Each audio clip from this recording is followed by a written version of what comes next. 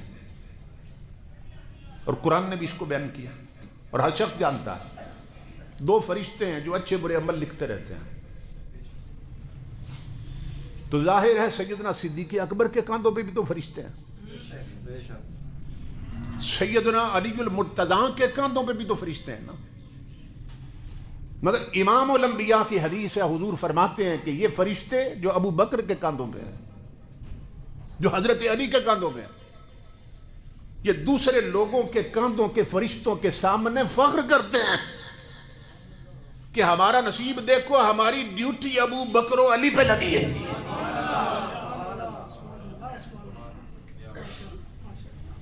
یہ فخر کرتے ہیں کہ ہماری ڈیوٹی ابو بکر صدیق پہ لگی ہے، اور یہ فخر کرتے ہیں ہماری ڈیوٹی حضرت مولا کائنات پہ لگی کہ بائیں کاندھے کے فرشتے کیا لکھتے ہیں؟ گناہ لکھتے ہیں، اور یہ فرشتہ فخر کرتا ہے حضرت ابو بکر کے کاندھے کا بھی، حضرت علی کے کاندھے کا، کہ ان ہستیوں کے کاندھوں پر جب سے ہماری ڈیوٹی لگی ہے ان کا کوئی گناہ لکھنے میں آیا ہی نہیں ہے۔ اتنے کھرے چنے اور اتنے سچے چنے اور اتنے سچے چنے کہ جن کے کاندھوں پہ بیٹھے ہوئے فرشتے بھی فخر کرتے ہیں کہ ہمیں فخر ہے کہ ہماری ڈیوٹی ان پہ لگی ہوئی ہے۔ نبی اکرم صلی اللہ تعالیٰ علیہ وآلہ وسلم فرماتے ہیں،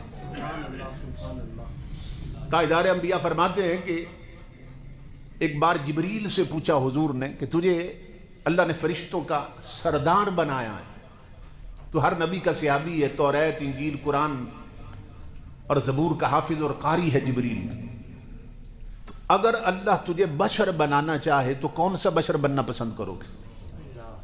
بہت بڑا سوال تھا صدیق حضرت جبرائیل امین سے۔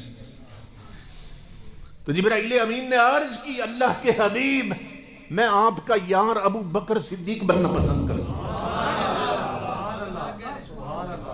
آپ تصور کریں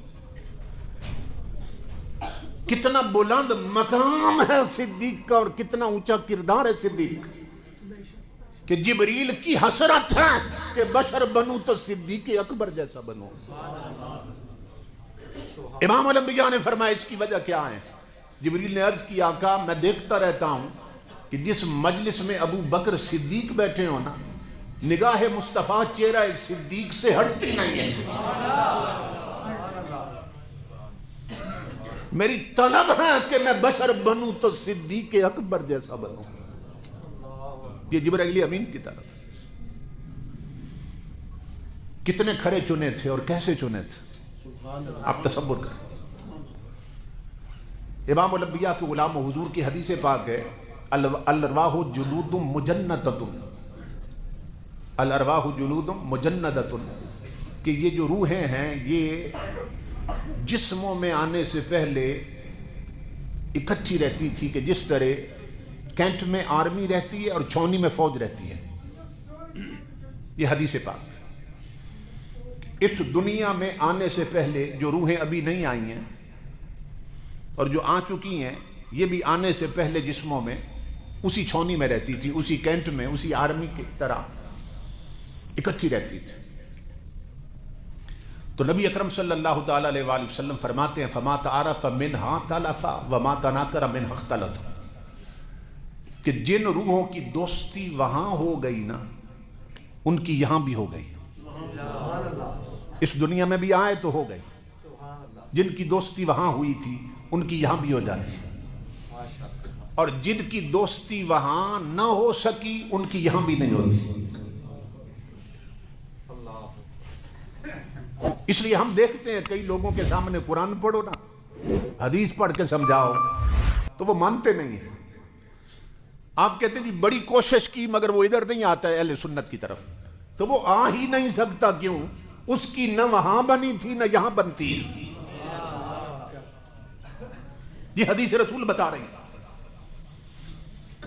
اب اس کی شرح میں محدثین نے لکھا کہ جب روحیں اکٹھی رہتی تھی تو کچھ کی دوستی کیسے ہو گئی اور کچھ کی کیوں نہ ہو سکی. تو اس پر علماء نے لکھا اور مفسرین نے کہ جن روحوں کا آمنا سامنا تھا نا، چہرے آمنے سامنے تھے، ان کی دوستی وہاں بھی ہو گئی یہاں بھی ہو جاتی ہے. اور جن کے چہرے نہیں تھے آمنے سامنے، پشتیں تھیں، ان کی دوستی نہ وہاں ہو سکی نہ یہاں ہوتی ہے. اب امام الانبیاء فرما رہے ہیں میرے لیے میرے صحابیوں کو خدا نے چنا. تو یہ دوسری حدیث بتا رہی ہے صرف اس دنیا میں نہیں، عالم ارواح میں بھی صحابیوں کے چہرے مصطفیٰ کی طرف تھے، مصطفیٰ کا چہرہ صحابیوں کی طرف تھا.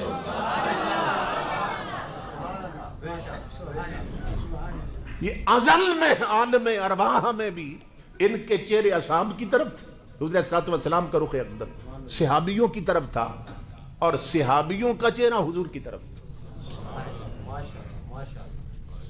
اصحاب پیغمبر کی عظمت کا ایک دوسرا پہلو یہ ہے امام الانبیاء کے غلاموں کہ جب کوئی کسی کے سامنے بیٹھ کے اسے دیکھتا ہے نا تو اس کی آنکھ کی پتلی میں اس کا عکس بن جاتا ہے. سمجھ رہے ہیں؟ جب کوئی کسی کو دیکھ رہا ہوتا ہے تو اس کی آنکھ کی پتلی میں اس کا عکس بنتا ہے. اس طرح جس کیمرے سے تصویر لی جاتی ہے نا، کیمرے کی آنکھ کی پتلی میں اس کا عکس بنتا ہے تو تصویر آتی ہے. سمجھ رہے ہیں؟ تو اصحاب پیغمبر جیسا کون کہ جن کی آنکھوں کی پتلیوں میں مصطفیٰ کا عکس بنتا تھا. سمجھ رہے ہیں؟ اور حضور کی آنکھ کی پتلی میں جن کا عکس بنتا تھا، ان جیسا کون ہے؟ تو یہ حادثاتی طور پر ساتھ نہیں ملے تھے، ان کو اللہ نے چنا ہی محبوب کی سنگت کے لیے تھا. امام الانبیاء کے غلاموں حضور صلی اللہ علیہ وسلم جزاک اللہ،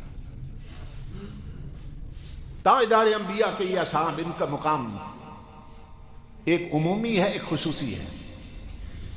نبی اکرم صلی اللہ تعالی علیہ وسلم نے جس حدیث میں فرمایا نا کہ اللہ نے میرے صحابیوں کو چنا، پھر ایک اور حدیث میں فرمایا کہ ان چنے ہوئوں میں سے پھر میرے 4 یار چنے.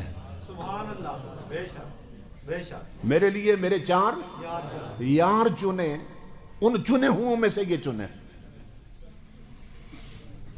امام الانبیاء فرماتے ہیں میرے لیے ابو بکر و عمر کو چنا گیا، عثمان و علی کو چنا گیا،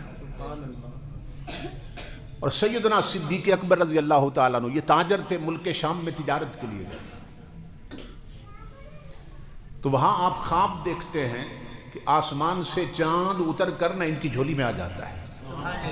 زندگی میں ایسا خواب کبھی نہیں دیکھا تھا. تو جب آنکھ کھلی تو پوچھا یہاں کوئی معبر رہتا ہے، تعبیریں بتانے والا؟ تو انہوں نے بتایا کہ ایک بندہ ہے تعبیریں بتانے والا.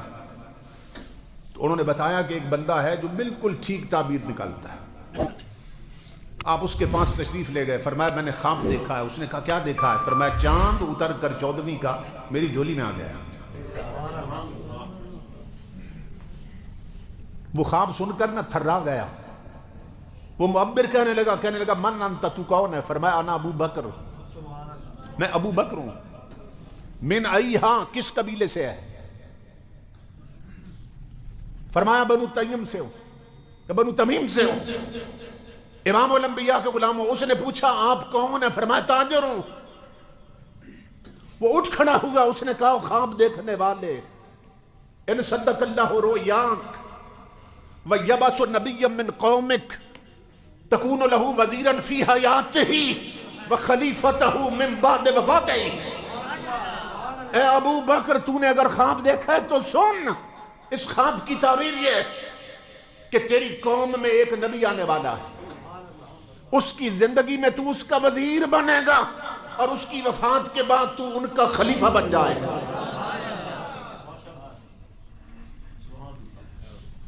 ابھی شام میں ہے صدیق اکبر کہ امام الانبیاء نے مکہ شریف میں ادھر نبوت کا اعلان کر دی۔ حضور کے اگر بچپن کے ساتھی تلاش کرے نا کہ بچپن کے دوست حضور کے کون ہیں، تو سب سے پہلے سیدنا صدیق اکبر کا نام آتا، اور تنہا انہی کا نام آتا کہ یہ بچپن میں بھی حضور کے دوست تھے۔ اور ہر بچے کی ایک دوسرے سے دوستی نہیں ہوتی، دوستی اس کی اس سے ہوتی ہے جس سے طبیعت ملتی ہے۔ اس کا مطلب یہ ہے کہ تاجدار کائنات کے ساتھ سیدنا صدیق اکبر کی طبیعت ملتی تھی بچپن سے۔ تو صدیق اکبر جب پلٹ کے آئے نا ملک شام سے، تو مکہ کے کافروں نے گھیرے میں لے لیا۔ انہوں نے کہا کہ بچپن سے جن کا ساتھ ہے نا سنگت، تیرے یار نے نبی ہونے کا اعلان کر دیا۔ وہ کہتے ہیں میں اللہ کا نبی ہوں۔ صدیق اکبر انہیں چھوڑ کر سیدھے حضور کی مجلس میں پہنچے۔ امام الانبیاء کی بارگاہ میں عرض کی، آقا لوگ کہتے ہیں آپ نے نبوت کا اعلان کیا۔ فرمایا ہاں صدیق، میں رب کا رسول ہوں۔ صدیق اکبر نے عرض کی، مد دلیل علی ما تدعی، ہر نبی دلیلیں لاتا ہے، دلیل کے ساتھ آتا ہے۔ لوگ پوچھ رہے ہیں اللہ نے آپ کو کون سی دلیل دی؟